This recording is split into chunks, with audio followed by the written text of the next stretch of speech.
High guys, welcome to my YouTube channel कोळीवाडचा नाकवा। तर आज आपण जाणार आहोत आपल्याच परिसरामध्ये सुखदुःखाचं जिथे गारण घालतात अशा देवतेच्या मंदिरामध्ये। तर गाईज, ज्या देवतेला स्मशानामध्ये देखील पूजलं जातं अशा मंदिरामध्ये आज आपण सफर करणार आहोत। आणि खरोखरच आमच्या परिसरामध्ये ते एक स्थान आहे ना, मंदिर आहे ते एकदम महत्त्वाचं असं ठिकाण आहे। एकदम महत्त्वाचं ठिकाण आहे सुखात किंवा दुःखासाठी। तर गाईज, आता आपण जाणार आहोत त्या क्षेत्राला भेट देण्यासाठी। तर गाईज, चला पाहूया आपण तिथे जाऊन आता कुठलं क्षेत्र आहे, कुठली देवता आहे ते पूर्ण आपण दाखवण्याचा आज प्रयत्न करणार आहोत। आणि पूर्ण आमचा जो भिवंडी परिसर आहे तो पूर्ण तिथे त्या जागेवर दुःखाच्या वेळेला किंवा सुखाच्या वेळेला नतमस्तक होतं। बघूया आता आपण कुठलं ते देवतेचं ठिकाण आहे आणि कुठलं ते मंदिर आहे। तर गाईज, चला पुरेपूर तुम्हाला माहिती देण्याचा आम्ही या व्हिडिओ मार्फत प्रयत्न करणार आहोत। तर गाईज, कंटिन्यू राहा आणि आमच्या चॅनलला जरा सपोर्ट करा। तर चला, बाहेर पाऊस देखील भरपूर पडत आहे आणि आपण पाहू शकता आई माऊलीचा मनमोहक रूप। आई माऊलीचा उदो उदो एकविरा माते की जय। आणि आपल्या बरोबर ना आज कुशल देखील आहे। तर गाईज, चला कंटिन्यू राहा।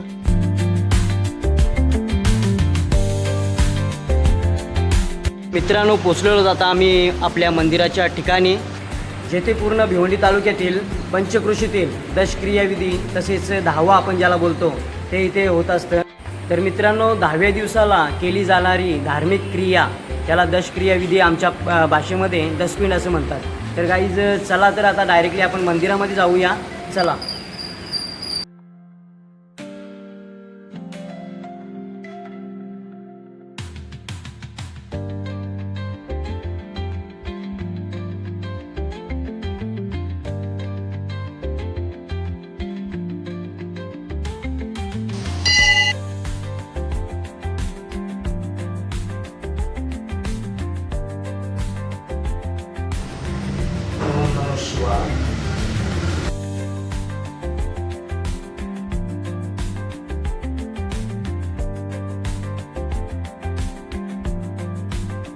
ओम नमः शिवाय।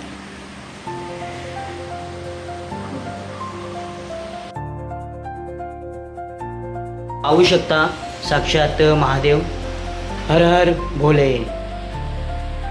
समोरून ना अशा प्रकारे मंदिर दिसत आहे आपल्याला महादेवाचं।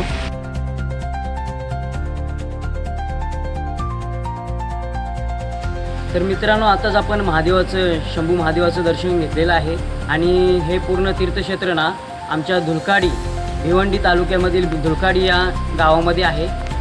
पूर्ण गावकऱ्यांनी तसेच धुलकाडी परिसरातील गावकऱ्यांनी सपोर्ट करून हे पूर्णपणे तीर्थक्षेत्र केलेलं आहे।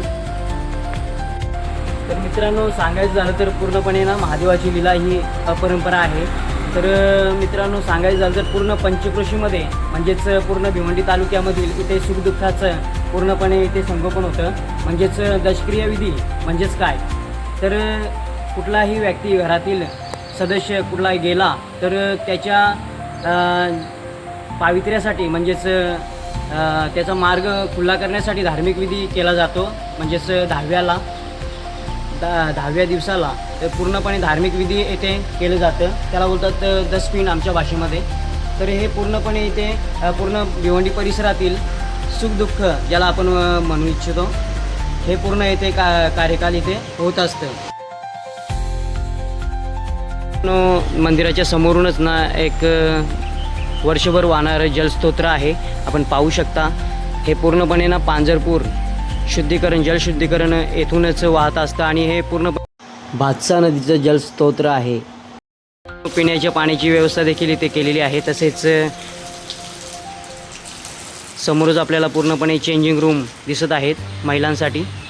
मंदिराच्या समोरच ना भलं मोठं असं सभा मंडप आहे, येथेच पूर्णपणे दशक्रियाविधी येथेच धार्मिक विधी ह्या होत असतात। सभा मंडपामध्ये फॅनची व्यवस्था देखील केलेली आहे, आपण पाहू शकता। सौ वनिता लक्ष्मण जाधव, शिवनगर सरपंच।